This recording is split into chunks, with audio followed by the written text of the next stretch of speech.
얼마나 우리 젊으신 분들이 새벽을 깨워 나오시느라 고생하셨겠어요.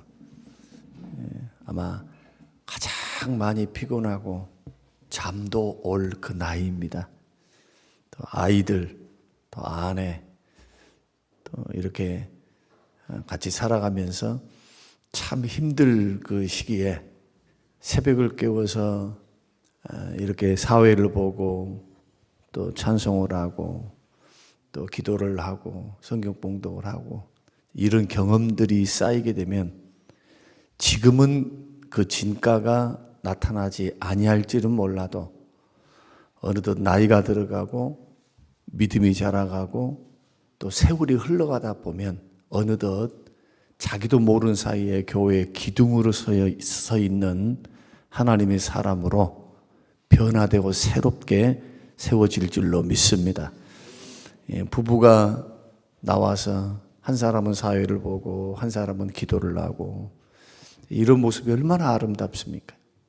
온 가족이 예수 생명, 예수 그리스도를 믿는 믿음 안에서 하나 되어서 구원의 길, 사명과 소명과 상급의 길을 걸어간다는 것. 이것은 축복입니다. 엄청난 축복입니다.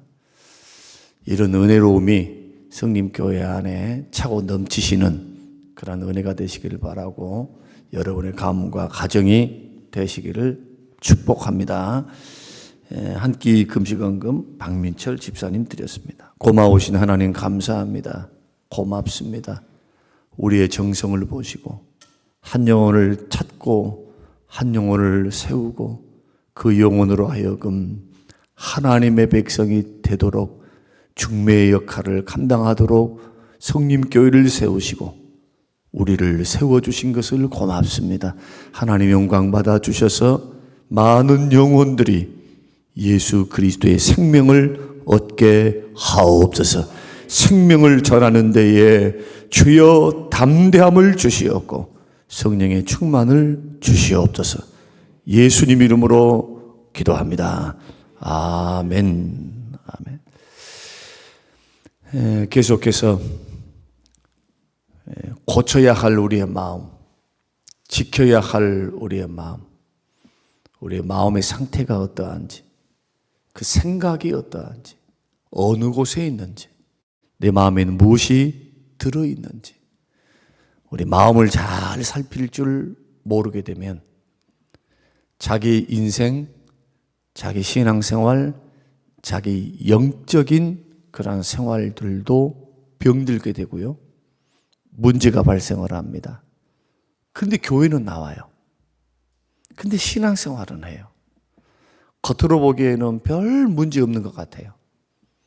뭐 가장한다는 것이 아니고 사람들은 다 그런 채 하기 때문에. 그러나 속일 수 없는 것, 그것은 그의 영적인 상태요, 그가 맺어가야 할 열매입니다. 열매는 속일 수가 없습니다. 반드시 때가 되면 열매를 맺게 돼 있어요. 육체의 열매가 되든 성령의 열매가 되든. 그래서 열매로 그들을 알리라. 그 출발점이 어디다고요? 우리의 마음과 생각이다. 그래서 마음과 생각을 살필 줄 모른다면 여러분 너무나 많은 것을 놓치고 삽니다. 제가 일전에 연세대학교 교수이신 김주한 교수님의 마음에 대해서, 마음의 소통, 그리고 건강한 마음을 얻기 위한 명상, 뭐 이런 부분들에 대해서 뭐 회복 탄력성, 뭐 이런 이야기 주제로 잠깐 제가 설명드린 적이 있습니다. 아주 우리가 생각할 때는 이거 그 호흡을 좀 하고 명상을 조금 하고 그 10분 말이에요, 10분. 하루에 10분씩만 그렇게 잡된 생각, 세상의 염려, 근심, 걱정을 다 내려놓고 한번 호흡에 집중을 한번 해봐라.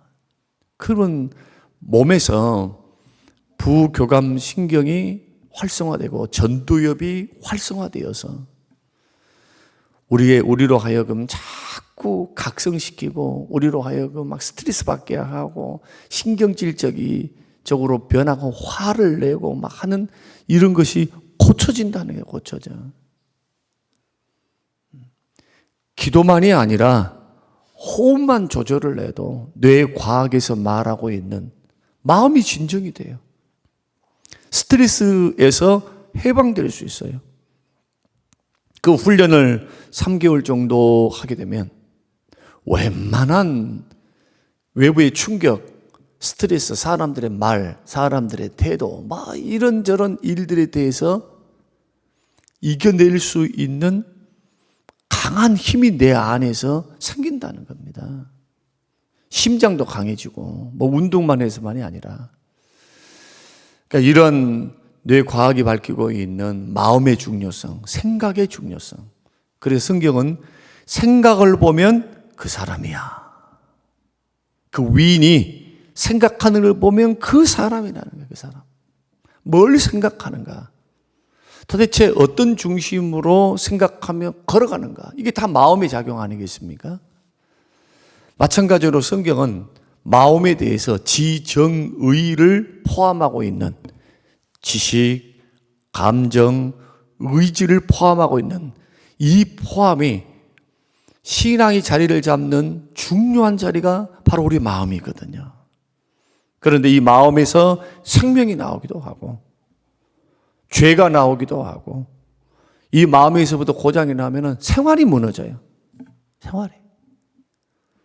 그러니까 몸부터 막 어떻게 하려 하지 말고 하루하루 마음을 고치시기를 주의 이름으로 축원합니다. 마음을 지키시기를 주의 이름으로 축원합니다. 말씀과 성령으로 생각과 마음이 지켜져 있어야 돼요. 이렇게 훈련돼 가야 합니다. 그런 몸이 따라가요. 그렇게 회복 탄력성이 생겨지면 그 다음부터는 몸의 경건의 훈련에 돌입하셔야 돼요. 반복을 해야 돼요.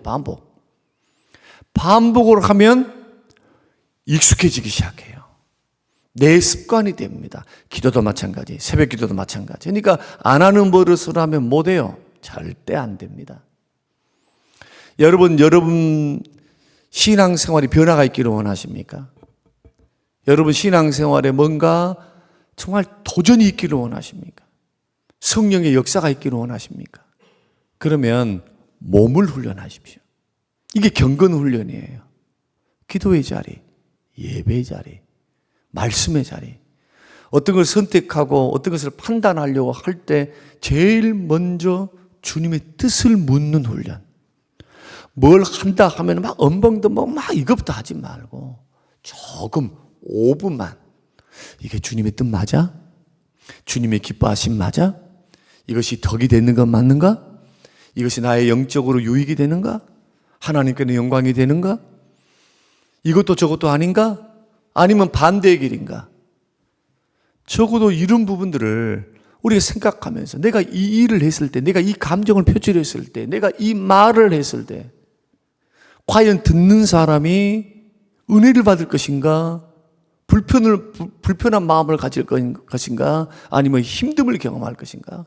이런 부분 정도는 생각하면서 말도 하고 점검도 하고 이 길을 걸어간다면 얼마나 많은 실수를 막겠습니까? 그리고 나를 보는 상대방이 나를 바라볼 때 성숙했구나, 변화되었구나, 이렇게 느끼게 되는 겁니다. 그러니까 마음이라고 하는 것은 결코 쉬운 문제는 아니로되, 그러나 우리에게는 보혜사 성령님이 계십니다. 우리를 도우시는 성령님이 계세요. 그리고 생명의 말씀이 있어요. 진리의 말씀, 옳고 그름을 삶의 규범이 되는, 구분하는, 구별되게 살 수 있는, 성결하게 살 수 있는 생명의 말씀이 우리 앞에 주어져 있어요. 복된 말씀이 주어져 있습니다. 그 말씀에 비답해서 그 하나님의 영광 앞에서 우리는 생각도 하고 마음의 판단도 하고 버릴 것은 버리고 고칠 것은 고치고 지킬 것은 지켜가면서 걸어가는 것. 이러한 신앙생활이 하루하루 쌓이다 보면 어느덧 신앙 인격이 돼요. 여러분의 신앙 인격은 그냥 생긴 게 아니에요. 여러분들이 반복해서 훈련했던 결과입니다. 틀을 벗기를 원하고 정말 기적의 하나님 보기를 원하고 은혜 하나님 앞에 성령의 임재 하나님의 임재 안에 우리 영혼이 늘 은혜롭게 세워지기를 원한다면 은혜의 방법으로 여러분의 마음과 생각이 변화되시기를 바라고 몸을 훈련하게 되시기를 주의 이름으로 축원합니다. 이런 것이 없는데 어떻게 변화가 일어나요? 목사가 신입니까? 절대로 목사는 신이 될 수가 없어요. 목사는 능력자도 아닙니다. 하나님의 역사, 성령의 역사가 아니면 사람 한 사람도 고치도 못해요. 내 자식, 내 아내 고치지도 못해요. 이렇게 부족하고 연약합니다. 오직 하나님의 역사, 성령의 역사, 또한 그 성령의 역사 속에, 성령의 감동 속에 성령께 민감해서 믿음으로 반응하는 여러분의 순종, 이것이 쌓이면 내공이 되는 거예요. 내공. 아, 사람이 중심이 이렇구나. 여러분은 가벼운 분들이 되기를 원하십니까? 아니면 반석에 세워진 신앙, 속이 깊은 신앙, 뿌리 깊은 신앙이 되기를 원하십니까? 누가 보기에도 안정된 심령이 되기를 원하십니까? 불안해. 그 보면 불안해. 사람이 보면은 좀 안정이 돼야 되는데 불안하단 말이에요. 불안. 목회를 하면서 많은 사람들을 보고 하나님께서 많은 사람 보게 하셨고 느끼게 하셨고 영적으로 분별하게 하셨습니다. 제 자신도 성령께서 보여주실 때가 있어요. 그때마다 다시 말씀으로 돌아가는데 다른 방법 없어요. 예수 믿는 사람들은. 예수 믿는 사람들 은혜 받을 수 있는 다른 방법이 있습니까? 어떤 방법이 있습니까? 없어요. 성령의 충만, 성령의 역사에 민감하고 하나님의 임재 속에 들어가며 말씀과 기도로 거룩해지니까 뭐 다른 방법 하나 없어요.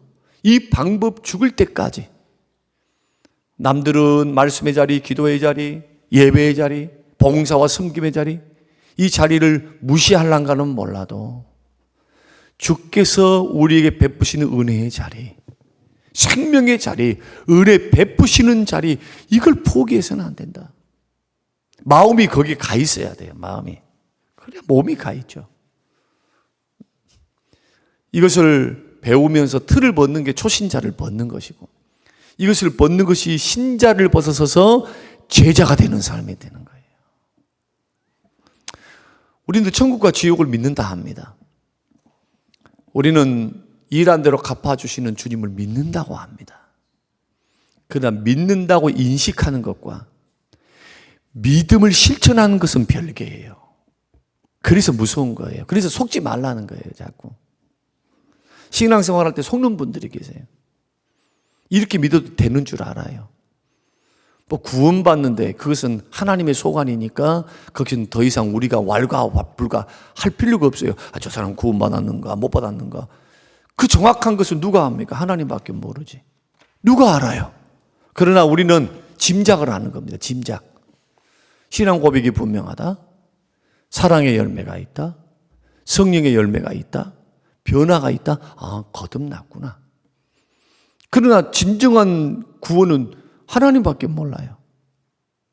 하나님밖에. 우리는 말씀을 따라 확신을 가지고 걸어갈 뿐이죠. 이 길에 여러분 승리하기를 원하신다면, 여러분 마음이 병들어 있는지, 여러분의 마음이 은혜 속에서 강해져 있는지, 건강한지를 살펴보라. 병든 마음 고칠 수 있는 방법은 회개밖에 없어요. 회개가 뭡니까? 우리가 병들었다, 지금 잘못되었다, 지금 내가 무엇인가 죄에 붙잡혀 있다. 은혜의 역사, 성령의 역사가 강한 게 아니라 죄의 역사가 강하다라고 하면 죄의 지배 가운데 있는 거예요. 그 성격이라고 말하면 안 된다니까요. 나는 자꾸 뭐 시기하는 성격이야. 나는 잘 삐지는 성격이야. 무슨 자기가 성향이 죄의 성향 그렇게 만들어가는 거죠.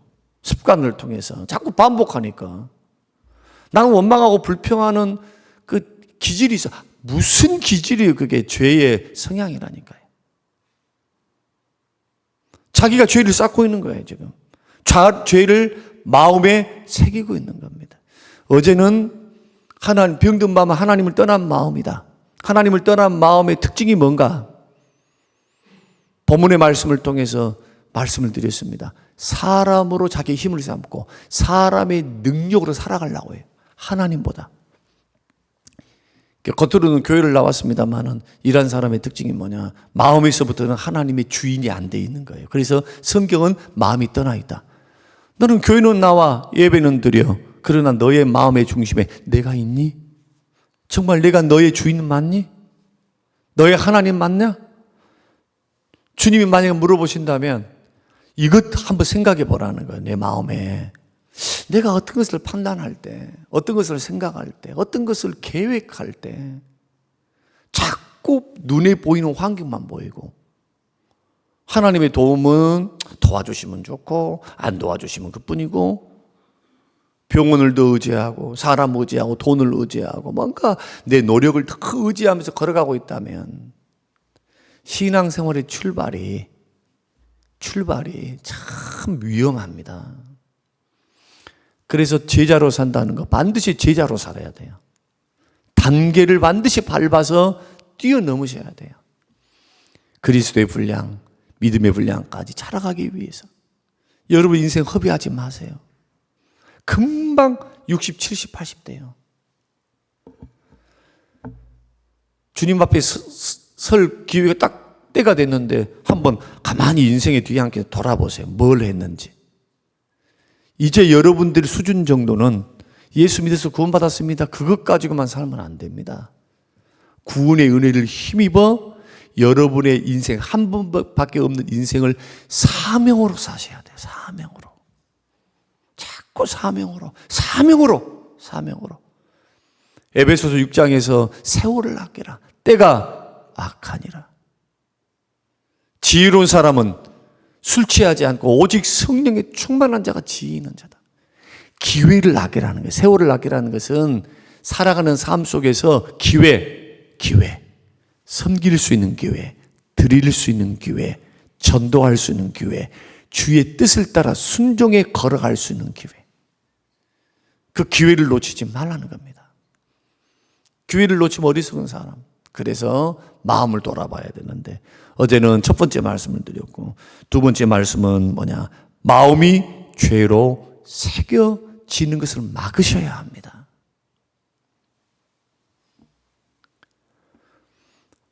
유다 백성들은 예레미야 17장 1절 말씀 보니까 다이아몬드를 통해서 마음에 죄가 새겨져 있어요.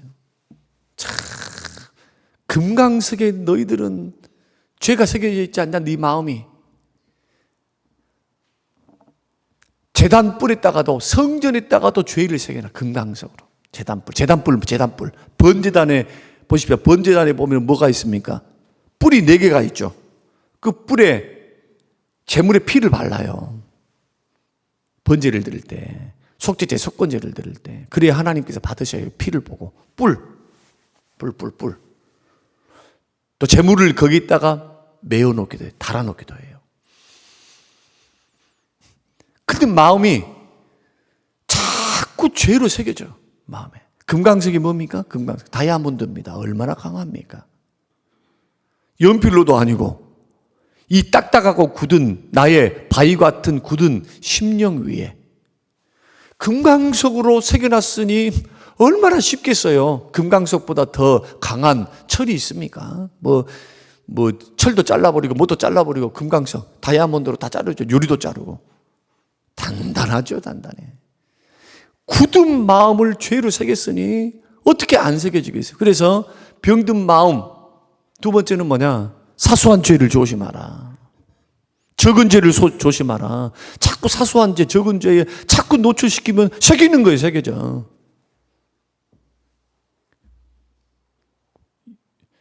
제가 우리 대통령을 모욕해도 죄송합니다만은, 좀 모욕한다 하면 좀 그렇지만은, 측근에 있었던 많은 사람들이 그 윤 대통령의 말 본새, 말. 아주 말하는 것이 너무 거칠다는 거예요. 말하는 게. 도대체 깡패냐? 그 옆에 가 있으면은 하는 것을 보면 그 어떻게 사람이 저럴 수 있지? 좀 이런 거 있지 않습니까? 자기 뜻대로 안 되고 자기 마음대로 안 되면 막 하는 그 밑에 있는 사람들은 막 죽을 맛이죠, 막. 우리는 그런 대통령을 지금 모시고 있어요. 그분을 막 정지하고 막 그럴 생각을 본 적은 없습니다만 가만 행동 거지를 이렇게 보면 국민들이 보고 있고 매스컴이 보고 있는데 행동하는 거 이렇게 보면은 뭔가 달라요. 저 기본기가 정말 되어 있나 이런 생각이 들 때가 있단 말이에요. 그러면 보이지 않는 데서는 어떠하겠습니까? 죄가 조그만 습관이 죄된 습관과 생각과 마음의 기울어짐, 자꾸 마음을 어디에다 쓰는가, 생각을 어떻게 쓰는가 이런 것들을 통해서 마음이 병들기 시작해요. 죄의 열매가 주렁주렁 열매게 하게 된다. 사소한 죄를 조심해야 된다. 세 번째는 뭐냐? 오늘 우리 어제 읽으셨죠? 17장 5절 6절. 마음이 거짓됩니다. 거짓돼. 이 세상에서 가장 거짓된 것이 바로 부패한 우리의 마음이다. 마음이 거짓되고 부패해 있어요. 죄성을 가지고 있는 사람들. 그러니까 가만 내버려둬도 거짓에 흘러 들어갈 수밖에 없으니까 깨어 있어야 된다는 거예요. 자꾸 어떤 불리한 상황이 있거나 뭐가 있으면 자꾸 변명을 치고 거짓하려. 거짓을 좀 조심하셔야 돼요. 마귀의 특성입니다. 마귀의 특징이 거짓의 아비거든요. 별명이. 주님 진실하지 않고 거짓된 거 굉장히 싫어하세요. 한번 생각해 보신 분. 나는 기도 안 했어요. 전도 안 했어요. 뭐 안 했어요. 이런 거 막 의무 감당 무슨 신앙적인 뭘 안 했어요. 이런 부분에 있어가지고는 막 회개도 하고 열심히 해야 되겠다고 하지만 내 마음속에 있는 거짓을 한번 조용히 묵상해 보면서 내 속에는 나는 정말 주님 앞에 진실한가. 그리고 회개하는 마음으로 자꾸 나가야 돼요. 적용이 무궁무진해요. 교회 안에서만이 아니라 가정 안에서, 부부간의 관계 안에서 거짓, 직장 안에서 이런 부분들은 조금 고민해 보라는 거예요. 완벽할 수는 없다 할지라도 하나님 앞에 은혜를 구하고 진실하고 신실하고 거룩하게 살게 하소서. 찬송 중에 주여 진실하고 거룩하고 신실하게 살게 하소서. 이러한 마음으로 여러분의 마음으로 다시 한번 돌아보고 마음의 병든 마음의 증상이 바로 이렇다 하는 것을 생각하면서 좀 이제 하반기를 우리가 맞이하고 또 벌써 연말이 되잖아요. 10월, 11월, 12월 금방 10월 달 지나가 버리면 바로 연말이 돼요. 우리 1년 동안 어떤 열매를 맺었는지, 내가 주님 앞에 어떻게 살아왔는지 이것을 생각해 보면서 한번 점검하는 것은 뭐가 될까요? 지혜가 될 것이다 생각합니다. 네 번째는 뭐냐?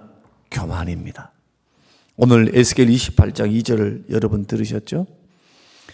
인자여 너는 두로 왕에게 이르기를 주 여호와께서 이같이 말씀하시되 내 마음이 교만하여 말하게 나는 신이라.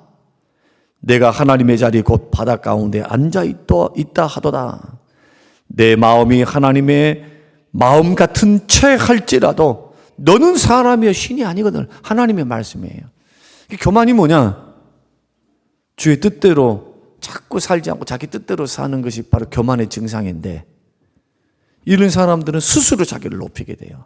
자기도 모르는 사이에 스스로 자기를 높여요. 교만은 어디서 올까?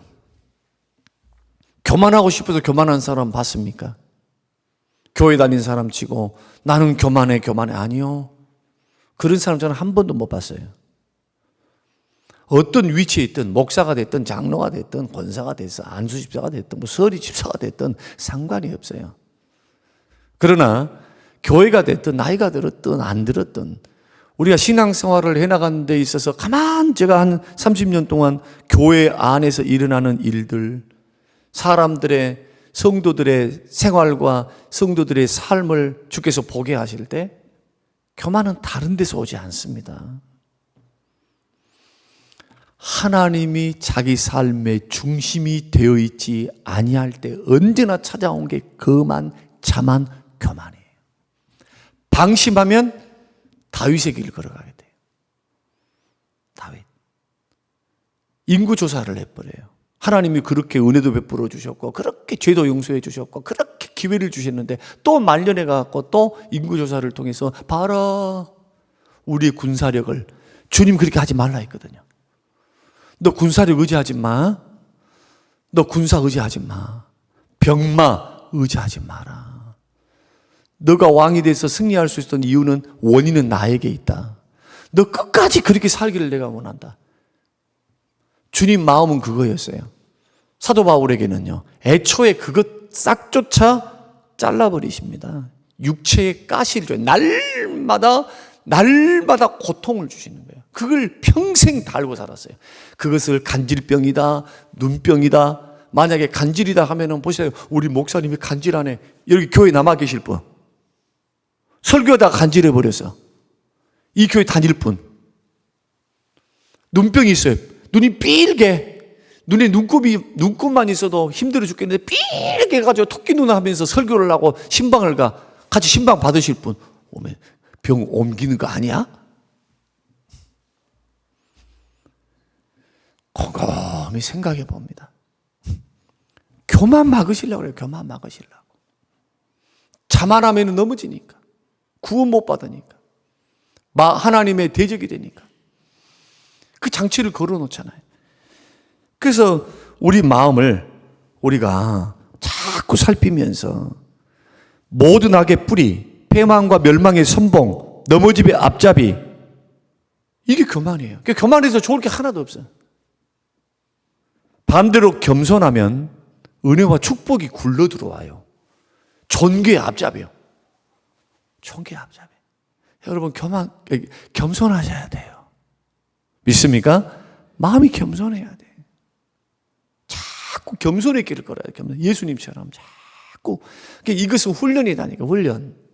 마음에 쌓이는 교만이 교만으로 나오는 거예요. 겸손이 겸손으로 나오는 거예요. 다섯째는 뭐냐? 로마서 1장 말씀, 마음이 어두워집니다. 여러분, 병든 마음, 자꾸 죄의 역사가 강해지고 죄를 자꾸 마음에 새기는 사람의 특징이 뭐냐? 어두워져. 얼굴도 어둡고 마음도 어두워. 은혜의 역사도, 성령의 역사도 작아지고. 능력이 있겠습니까? 자기의 인생을 이겨나갈 수 있는, 죄를 이기고 마귀를 이기고 세상을 이길 수 있는 힘과 능력이 생기겠냐고요. 그러니까 밖에 나가서 신앙생활 하는 것을 가만히 삶을 보면은 그 승리의 길을 못 걸어가는 거예요. 그래서 막 가정에 문제가 생겨요. 여러분, 그 문제가 그냥 단순간에 한 번의 실수 때문에 일어날까요? 죄가 쌓여서 열매를 맺은 걸까요? 질문요. 절대로 착각하지 마세요. 뭐 한 번의 실수라고요. 쌓여서, 죄의 성향들이 쌓여서 자꾸 이것을 말씀으로 지키고 마음을 지키고 끊고 버리고, 이런 영적 싸움이 없이 자꾸 거기에 관심을 갖고 생각의 통로를 열어버리고 마음의 통로를 열어놓으니까 그게 생기는 거예요. 시간 문제예요. 열매 맺는 것은. 어두워져요. 굉장히 어두워져요. 네. 그래서 뭔가 말씀을 들을 때 내가 뭔가 잘못했구나, 성령께서 깨닫게 하면 뭘 해야 되느냐? 회개를 하셔야 돼요. 자꾸 회개를 하셔야 돼요. 성령이 역사하시도록. 성령 나를 불쌍히 여겨주세요. 은혜 베풀어 주세요. 할렐루야. 예, 이 새벽에 여러분 수술 받는 거예요. 제가 어제 말씀드렸잖아요. 수술 받는 거라고. 지금 이런 부분들은 그냥 예수 잘 믿으면 막 기도하면 봉사하면 열심히 하십시다, 전도 열심히 합시다, 이런 수준만 머물러 있으면 안 됩니다. 여러분의 영혼을 가꾸셔야 돼요. 지키셔야 되고. 그리고 여섯 번째는 뭐냐? 회개하지 않아요, 마음으로. 로마서 2장 5절, 다만 내 고집과 회개하지 않은 마음을 따라 병들어 있으니까 회개도 기회가 있어요. 회개가 안 돼. 로마서 2장에서 나오는 사람들의 특징이 뭐냐? 죄에 사로잡혀가지고 이제는 회개할 수가 없어. 아무리 말씀이 들려도 고집 피워요. 끝까지. 언제까지 그럴까요? 주님이 손댈 때까지지.